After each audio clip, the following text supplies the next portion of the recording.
Ahoy there mateys, Steve the Pirate here and welcome to today's video where I'm going to go through my wheel settings. Since getting my hands on the Logitech G920 for the Xbox, I've had a lot of questions on my channel asking what my wheel settings are for Forza Horizon 4. So here in this video I'm going to show you those settings that have allowed me to go from this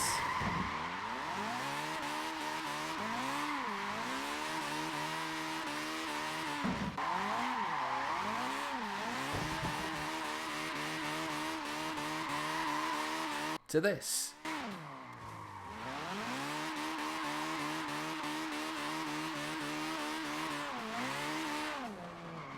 Not only that, but these wheel settings are really good for driving, cruising and racing as well.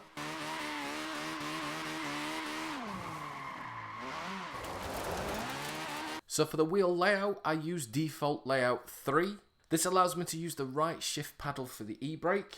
So I'm not messing about pressing B or trying to find B while I'm spinning the wheel round. Going into advanced, everything is pretty much default except for clutch access dead zone. I have that set at 15 because I like to rest my foot on the clutch and I don't want to accidentally depress it. And the dead zone outside, I have that set at 90 so I don't have to press it all the way down. E-brake access dead zone, because I'm using the right paddle, I don't need to set a dead zone on that.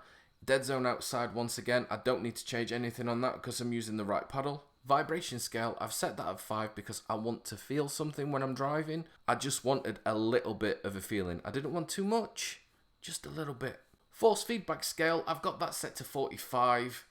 The strength of the steering, I didn't want to go with 50. It seemed a little bit too much. Center spring scale, I've set that at 90. I don't want it going back to the center with the force it had before.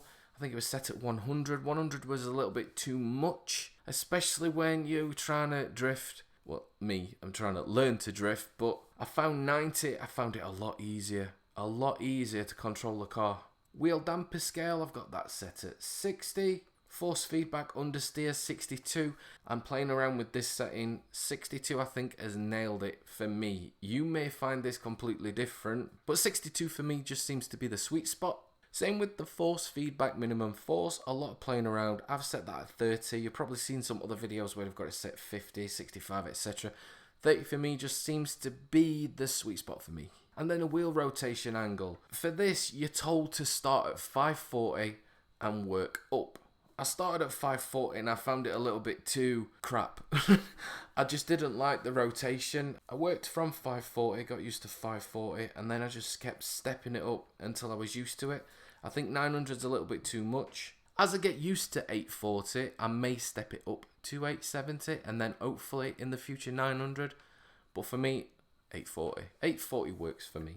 And that is it, mateys. That is my wheel settings for Forza Horizon 4 here on Xbox with the Logitech G920. I'm Steve the Pirate. Thank you so much for watching. Have an awesome day. Have an awesome night. I look forward to seeing you all again in the next Forza Horizon 4 video.